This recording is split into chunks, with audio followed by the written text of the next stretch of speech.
All right. Ready to tackle all of European history? All of it. In one go. Well, we're going to try. We're deep diving into this YouTube documentary, The Entire History of Europe. It's a 4K documentary from this channel, beginning to now. Ambitious. Oh, absolutely. And, using one YouTube video for such a huge topic, there are bound to be some gaps, some biases. Sure, for sure. But that's part of the fun, right? Seeing how they connect the dots, Yeah. what they choose to focus on. Exactly. And trust me, there are some seriously interesting bits in here. Rise and fall of empires, crazy battles, inventions, all these fascinating figures. But we're starting way back. Way back. Like 7,000 BC back, the Syro-Keisha settlement in Cyprus. They were building these multi-room houses, already farming. That's incredible. That shift to agriculture. It was happening all over the world, but it was really the foundation for, well, everything that came after. Civilizations, cities, you name it. No kidding. It's like they went from wandering around to building complex houses practically overnight. And then there's those megaliths. Megaliths, yeah. Like Stonehenge. Still so mysterious. I mean, we have some ideas, but to think of the effort that went into building those things, the planning, the cooperation, it just blows my mind. Absolutely. It makes you wonder what those ancient builders would think of our skyscrapers, Oh, for sure. But while Stonehenge is over there shrouded in mystery, over in Crete, you've got the Minoans, this bustling civilization, huge trading hub. They were mixing it up with Egyptians, Phoenicians, Mesopotamians. Real melting pot of cultures and ideas. And this is where we see writing starting to emerge in Europe. They had Linear A, inspired by Egyptian hieroglyphs, and think about the impact that had. Their ability to communicate, record history, trade. It's mind-boggling. And then you have the Mycenaeans over on mainland Greece. They took Linear A and simplified it, created their own writing system, and they had this whole system of city-states, each ruled by a 1x, a warrior king. Totally different from what you see in other ancient civilizations, not those big centralized empires like Egypt or Mesopotamia. Right. And of course, when you have all these city-states, well, conflict is bound to happen. Which brings us to the Trojan War. Ah, yes, the Trojan War. Whether it happened exactly as the stories say, it's such an iconic tale. The abduction of Helen, the siege of Troy, the Trojan horse. It's captured imaginations for centuries. And it shows that power of stories, to create a shared identity, even when you have all these separate city-states. It gave them a sense of unity. It's like their Avengers Assemble moment. But after the Mycenaeans declined, a new power arose in the Mediterranean.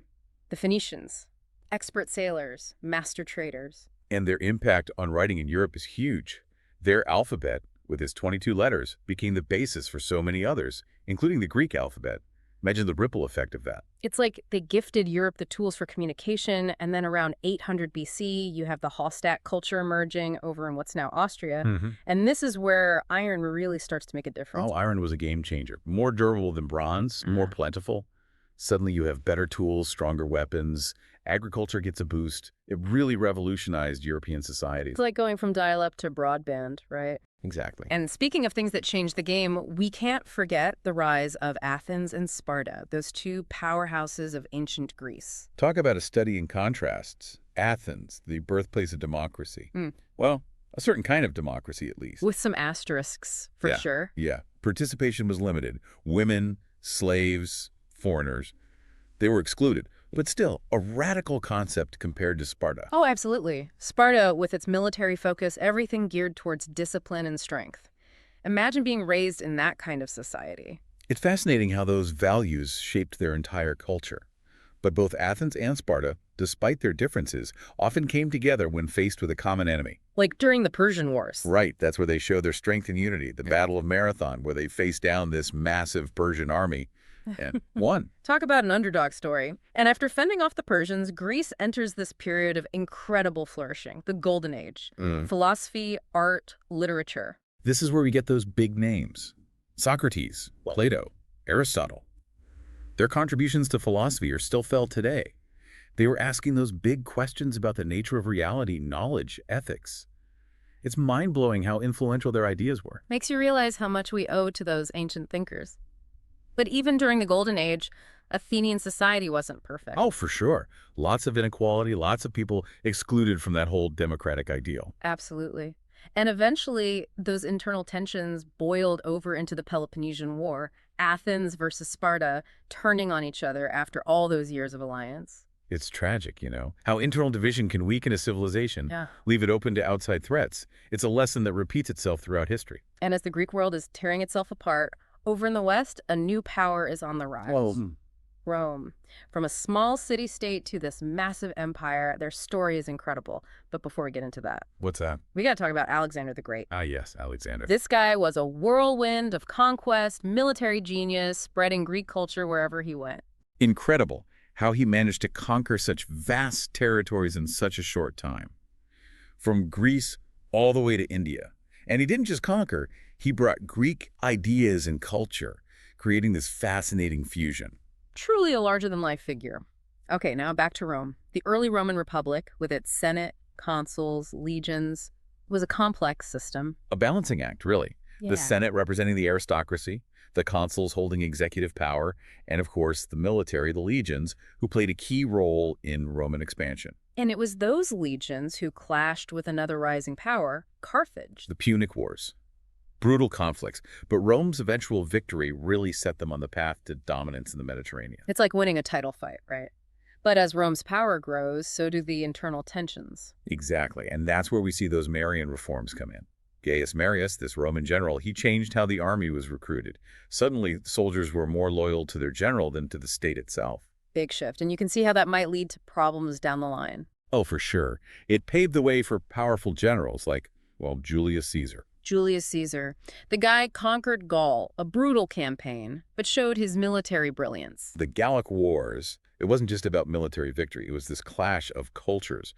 The Romans, with their discipline and organization, up against these fiercely independent Gallic tribes, figures like Vercingetorix, who really fought hard to resist Roman rule. In the end, Caesar was victorious. But back in Rome, Oh, the drama. he's assassinated in the Senate. Talk about a plot twist. Plunges the Republic into chaos. Civil war breaks out. It was a culmination of years of tension, really. Caesar's power and ambition, it alienated a lot of people in the Senate. It's like a Shakespearean tragedy playing out. And from that chaos, a new leader emerges. Augustus, the first emperor of Rome. The end of the Republic, the beginning of the Roman Empire. And Augustus was a shrewd one. He knew how to consolidate power, bring in a period of stability, prosperity, the Pax Romana. The Pax Romana, this golden age for Rome. Incredible architecture, engineering feats, the Colosseum, the Pantheon. But amidst all this, a new force is quietly spreading. Christianity. Fascinating how Christianity went from this persecuted sect to the official religion of the empire. It's a huge transformation, and its impact on Roman society was significant. It's a real underdog story. But even during the Pax Romana, Rome had its challenges. Revolts, like Boudicca's uprising in Britannia, showed that Roman rule wasn't always welcomed. Controlling such a vast and diverse empire, it was bound to be a challenge. Absolutely. And eventually, all those challenges started to catch up with Rome. The decline of the Roman Empire is a complex one. So many factors at play. Economic troubles, internal strife, overexpansion, those barbarian invasions. It's like a perfect storm. Makes you wonder if even the greatest empires have an expiration date, you know? We see emperors trying to hold things together, like Diocletian with his tetrarchy, splitting the empire into 4 administrative units. But even that wasn't enough. It was a bold move, for sure. Shows how desperate they were to find solutions. But the empire was under immense pressure, internal and external. The old ways just weren't working anymore. And then you have Constantine, who converts to Christianity and issues the Edict of Milan, making it a tolerated religion. That's a huge turning point. Oh, absolutely. It shifted the relationship between the state and the Christian church. Yeah. And it had a huge impact on how Christianity developed. One of those moments that could have changed everything. And all the while, the Roman Empire is facing these external pressures. Barbarian tribes like the Huns led by Attila, pushing westward, putting a strain on the borders. It was part of this larger pattern, really. Migrations, upheaval, driven by all sorts of factors, climate change, population pressure. The Roman Empire, already weakened, just couldn't withstand it. It's like trying to hold back a flood with a leaky dam. And then, in 410 AD, the unthinkable happens. The Visigoths sack Rome. Talk about a shock to the system. It really symbolized the decline of Roman power. A moment that captured the imagination, this once mighty empire, now vulnerable. A real fall from grace. And just a few decades later, in 476 AD, the last Roman emperor in the West is deposed. Romulus Augustulus, gone. The Western Roman Empire is no more. It's the end of an era. The end of the ancient world and the beginning of a new chapter, the Middle Ages. Wow, what a ride.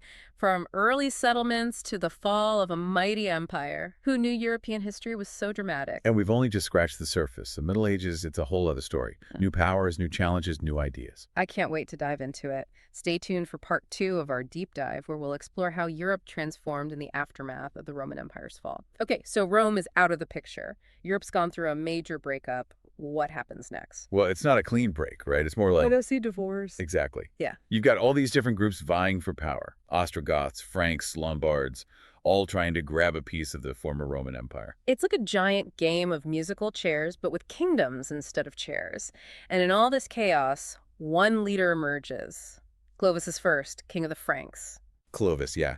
His conversion to Christianity in 496 AD, that was a huge GE turning point. No kidding. Suddenly the Franks are aligned with the Catholic Church. It gave them legitimacy, support from a powerful institution. And it really set the stage for this close relationship between church and state that we see throughout the Middle Ages. It's like they formed the ultimate power couple. But over in Spain, a different force is on the rise. Islam. Islam, right. The Muslim conquests of the Iberian Peninsula in the 8th century, they brought a whole new culture, a new religion, a new dynamic to Europe. And it wasn't just about conquest. They brought advancements in science, mathematics, philosophy. This period, sometimes called the Islamic Golden Age, had a huge impact on European intellectual life. It's amazing how these cultural exchanges happen, sometimes through conflict, sometimes through collaboration. And speaking of collaboration, back in the Frankish kingdom, we see this interesting alliance forming. Between the papacy and the Frankish kings? Right. Pepin the Short and then his son, Charlemagne. This alliance, it was mutually beneficial. The papacy needed protection, and the Frankish kings were looking for legitimacy. They kind of scratched each other's backs. Talk about a win-win. And Charlemagne, wow.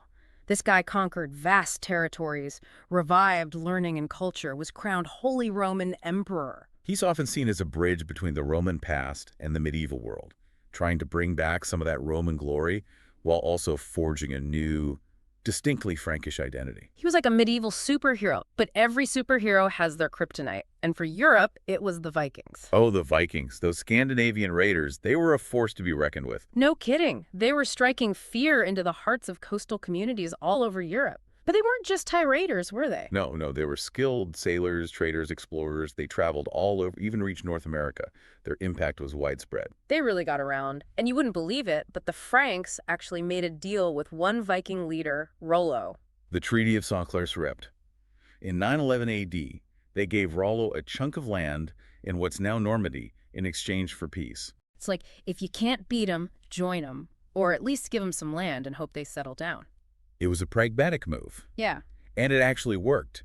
The Vikings in Normandy gradually assimilated into French society. Talk about a cultural makeover. Meanwhile, over in England, a different kind of unification was happening. King Athelstan, he managed to unite those Anglo-Saxon kingdoms into a single realm. The first true king of England. It was a big step in the formation of a strong English monarchy. And it really laid the foundation for a distinct English identity. So things are starting to come together, at least in some parts of Europe. And then along comes feudalism. Feudalism. Now there's a system that could take a whole deep dive on its own. Right. It's complicated, but basically it was a way to organize society in a world that often felt pretty chaotic. Lords, vassals, knights, peasants, all bound by these oaths of loyalty and obligation. It wasn't always fair, but it did provide a certain level of stability and protection in a world that often lacked both. Like a medieval social safety net, but with swords and armor instead of welfare checks. And speaking of swords and armor, we can't forget about the Crusades. Ah, yes, the Crusades. Those religious wars, launched by the papacy, aiming to reclaim the Holy Land from Muslim control. A whole series of them, right? Exactly. They lasted for centuries, on and off. And their impact on Europe was, well, complicated. On one hand, you have this increased contact with the East, this exchange of ideas and goods. But on the other hand, a lot of violence, intolerance. It's a period full of contradictions. It's like this grand epic adventure with some pretty dark undertones. Exactly. And the Crusaders, they actually did manage to capture Jerusalem in 1099 AD, but it didn't last. They launched multiple expeditions, some more successful than others. It was a back-and-forth struggle for control of the Holy Land. And back in Europe, Things weren't exactly calm and peaceful either. Oh, no, not at all. This is also the time when we see those Mongol invasions. Genghis Khan's empire was massive, and by the 13th century, Mongol armies were raiding into Europe. It must have been terrifying. They were incredibly skilled warriors, known for their brutality and psychological warfare tactics. Their arrival sent shockwaves through Europe. Talk about a wake-up call. But amidst all this turmoil and conflict, something pretty amazing happens in England. Magna Carta. 1215 AD, King John is forced to sign this document that limits his power. A landmark moment. It established this principle of rule of law, the idea that even the king is subject to the law. It was a huge step towards constitutional government. It's like the first draft of a constitution, but with medieval flair. And speaking of things that drag on for a long time, we have another major conflict brewing, the 100 Years' War. England versus France, on and off for well over 100 years. Right. Dynastic disputes, territorial ambitions. It was a long and bloody conflict. It was a turning point in the relationship between those two countries. New military technologies emerged, like longbows and cannons, and figures like Joan of Arc captured the imagination. Joan of Arc, this peasant girl who claimed divine guidance and led the French to victory. It's a truly remarkable story. A real-life heroine. But just as Europe is recovering from this exhausting war, bam, another catastrophe. The Black Death. The bubonic plague sweeping across Europe in the mid-14th century. It's estimated that a third, maybe even half of the population died. It was devastating. Entire communities wiped out, economies disrupted, social structures collapsing. It's one of the deadliest pandemics in human history. Mind-boggling. But from the ashes of this tragedy, something incredible emerges. The Renaissance. Ah, the Renaissance. A time of rebirth, renewal. It starts in Italy in the 14th century and spreads throughout Europe. This rediscovery of classical learning, this celebration of human potential. It's like Europe woke up from a long, dark sleep and said, okay, let's try something new. It was a period of incredible creativity and innovation. Art, science, literature. Mm-hmm. We see figures like Leonardo da Vinci, Michelangelo, Raphael, all pushing the boundaries of what's possible. It's like they were superstars of their time. And this newfound energy, this thirst for knowledge, it wasn't just confined to the arts and sciences. This is also the age of exploration. Think of Christopher Columbus, Vasco da Gama. Europeans are sailing to new lands, expanding their horizons. It's like they had this collective case of wanderlust, but also this ambition to expand their power and influence. Exactly. There were economic motives, religious motives. It's a complex mix. And while all this is happening, the Catholic Church, this dominant force for centuries, is about to face a serious challenge: the Protestant Reformation. Martin Luther, 1517, his 95 Theses. It was a bombshell. A direct attack on corruption and abuses within the church. And thanks to the printing press, his ideas spread like wildfire. The Reformation really shook things up. New Protestant denominations emerge, challenging the authority of the Pope, leading to religious wars that would tear Europe apart. Talk about a religious shakeup. And then you have King Henry VIII in England adding his own drama to the mix. He breaks with Rome, establishes the Church of England. All because he wanted to annul his marriage. Well, that and he wanted more control over religious matters in England. He was a king who knew how to make a statement. And while Western Europe was dealing with all this religious turmoil, another power was knocking on the door: the Ottoman Empire. A vast and powerful Islamic empire. And their conquest of Constantinople in 1453 that sent shockwaves through the Christian world. It was a clash of civilizations, and it really changed the geopolitical landscape of Europe. The Ottomans weren't just conquerors, though. They brought their own rich culture, their own traditions, and their influence can still be seen in parts of Europe today. It's like this ongoing cultural conversation, sometimes harmonious, sometimes not. But while all this political and religious drama is going on, something else is brewing.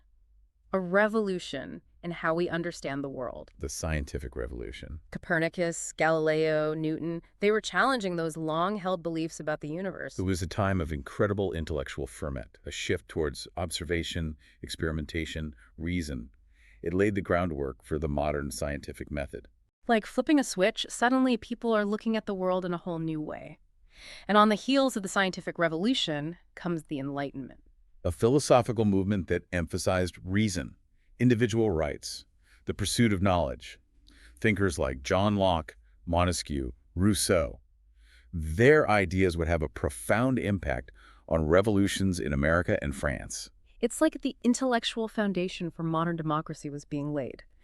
And those ideas about natural rights, separation of powers, they're still relevant today. Absolutely. The Enlightenment wasn't just an abstract philosophical debate. It inspired real change, reforms in education, law, government. The power of ideas, and then boom, the Industrial Revolution hits. Starting in the late 18th century, mainly in Great Britain, the invention of the steam engine, the spinning jenny, it led to the mechanization of production, the rise of factories, urbanization. It's like the world went from handmade to mass-produced, and it transformed everything, but it wasn't all positive. There were downsides: pollution, poverty, child labor, social unrest. Progress always seems to come with a price tag.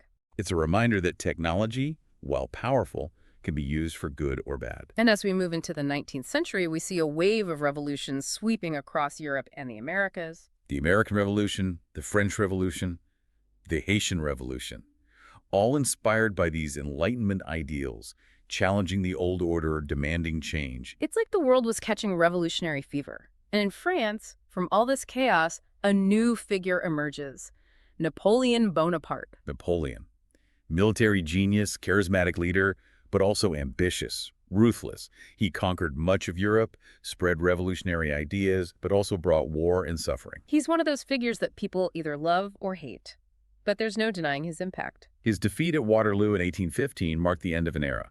But the forces he unleashed, those ideas about nationalism, liberalism, they continue to reshape Europe. And as Europe enters the 19th century, a new form of imperialism takes hold: colonialism. European powers, driven by this belief in their own superiority, this desire for wealth and resources, they carved up Africa, Asia, the Americas. It's a dark chapter in human history, exploiting resources, oppressing people, imposing their will on others.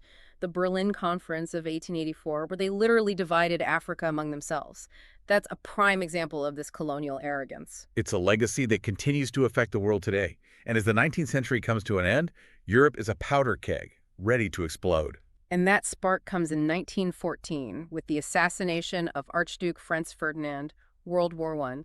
A global conflict, unlike anything the world had ever seen. New technologies, horrific casualties, trench warfare. It was a nightmare. Millions died, empires crumbled, and from the ashes of that war, a new ideology emerged that would change everything: communism. The Russian Revolution, 1917. The Bolsheviks, led by Lenin, overthrew the Tsar, established the Soviet Union, the world's first communist state. It was a radical experiment, a direct challenge to capitalism in the West. And while the world was still reeling from World War I, another threat was emerging in Germany: Nazism. Adolf Hitler and the Nazi Party, exploiting economic hardship, promoting a racist, nationalist, totalitarian ideology. It's a dark chapter in human history. Hitler's rise to power in 1933 was a turning point. His aggressive expansionist policies led to World War II, an even more devastating conflict than the first. And the horrors of the Holocaust, the systematic genocide of Jews and other minorities, it's almost too much to comprehend. World War II tested the limits of human endurance. It brought out the best and worst in humanity. And its legacy still shapes the world today. It's a stark reminder of what can happen when hatred and intolerance take hold. The Allied victory in 1945 brought an end to the fighting, but it also ushered in a new era of tension and conflict. The Cold War. The U.S. versus the Soviet Union, a global struggle for dominance, fought through proxy wars, espionage, propaganda. It was a time of fear and uncertainty. The threat of nuclear war loomed over everything. Europe was divided, literally, by the Iron Curtain. And the Chernobyl disaster in 1986 that really highlighted the dangers of this nuclear age. It was a wake-up call, and it contributed to the growing dissatisfaction with the Soviet system. The cracks were starting to show. And in 1989, those cracks became impossible to ignore. The revolutions of 1989, the fall of the Berlin Wall, it was a pivotal moment. The end of the Cold War, the beginning of a new era for Europe. There's a sense of hope, of possibility. The reunification of Germany, the formation of the European Union. It's like Europe was trying to heal old wounds, build a new future based on cooperation and unity. But as we enter the 21st century, new challenges emerge. Globalization, climate change, economic instability, the rise of nationalism and populism. Europe is facing a whole new set of issues. It's like the old demons haven't quite been exorcised. And then there's Brexit, the UK deciding to leave the European Union. Brexit was a shock to the system. It highlighted these underlying tensions within the EU, this debate about national sovereignty versus European integration. It's like watching a family go through a very public and very messy divorce. But even with all these challenges, there's reason for hope, right? Absolutely. Europe has a long history of resilience and reinvention. It's a continent with incredible cultural diversity, a commitment to democracy and human rights, and a strong tradition of innovation. So it's not all doom and gloom. No, not at all. Europe has weathered many storms, and it will continue to evolve and adapt. The 21st century will bring its own unique set of challenges, but Europe has the potential to emerge as a leader in addressing global issues like climate change and promoting peace and cooperation. It's like this grand experiment is still ongoing. The future is unwritten, and that's both exciting and a little bit terrifying. History shows us that nothing is predetermined. The choices we make today shape the world of tomorrow. So it's up to us to learn from the past, embrace those values of tolerance and cooperation, and work towards a better future. Well said. It's been an incredible journey exploring thousands of years of European history, from ancient settlements to the rise and fall of empires, from revolutions and wars to the challenges of the 21st century. Europe's story is full of drama, intrigue, and lessons for us all. Absolutely. And it's a story that's still being written. So thanks for joining us on this deep dive. I hope you've enjoyed it. And remember, history isn't just about the past. It's about understanding the present and shaping the future. So keep exploring, keep questioning, and keep connecting the dots. You never know what fascinating insights you might discover. All right, so we've made it. From ancient settlements to the fall of the Berlin Wall. Phew, thousands of years of European history, just like that. It's a lot to take in, but the story doesn't end there, right? No, absolutely not. This YouTube documentary, it takes us right into the 21st century, where Europe's facing, well, a whole new set of challenges. The 21st century, it's a different ballgame. Globalization, technology changing at warp speed. Europe's not the center of the world like it used to be. Not to mention climate change, migration, Yeah. all those big global issues. Exactly. And then internally, within the European Union, there are all sorts of tensions and disagreements. Yeah, it's not all just singing Kumbaya and holding hands, is it? Not quite.